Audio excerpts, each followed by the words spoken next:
Hi guys, meron nga pala tayong unit dito na naka-recover. Bigla na lang daw namatay sa gitna ng daan. Ngayon dinala dito para i-check natin. Ngayon ginawa niya 2 days ago, nagpalit siya ng battery, bagong battery. So titignan natin kung anong problema. And start natin kung anong problema.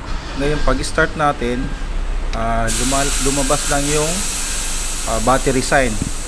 Posibilidad na pag lumabas tong ganitong side, hindi nagkakarga yung alternator niya.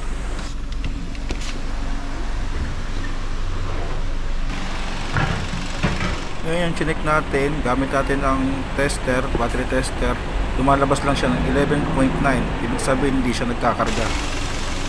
Ngayon try natin magtanggal ng negative terminal. Tignan natin kung mamamatay yung makina. Pag namatay siya, positive na talagang hindi siya nagkakagat. Kailangan natin magpalit ng bagong alternator.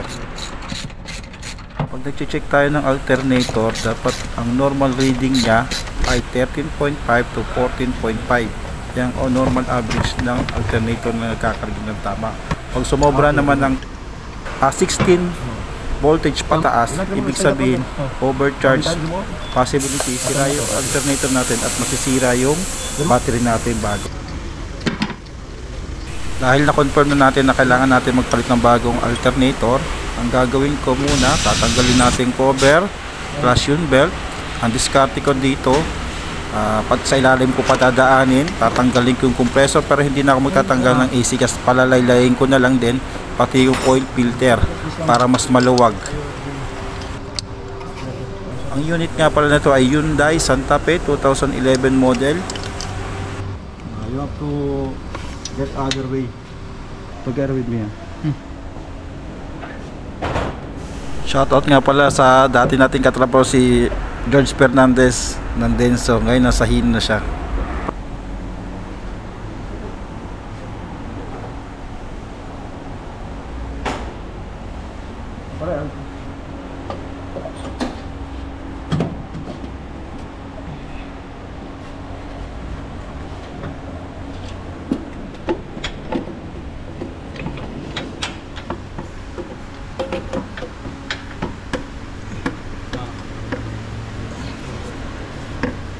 Yeah, wala ka sir.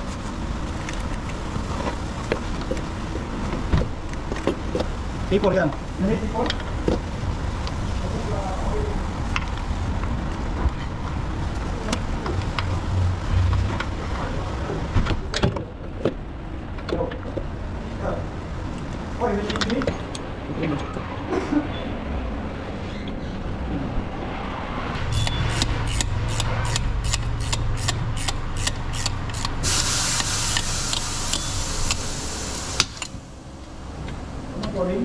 Ito na?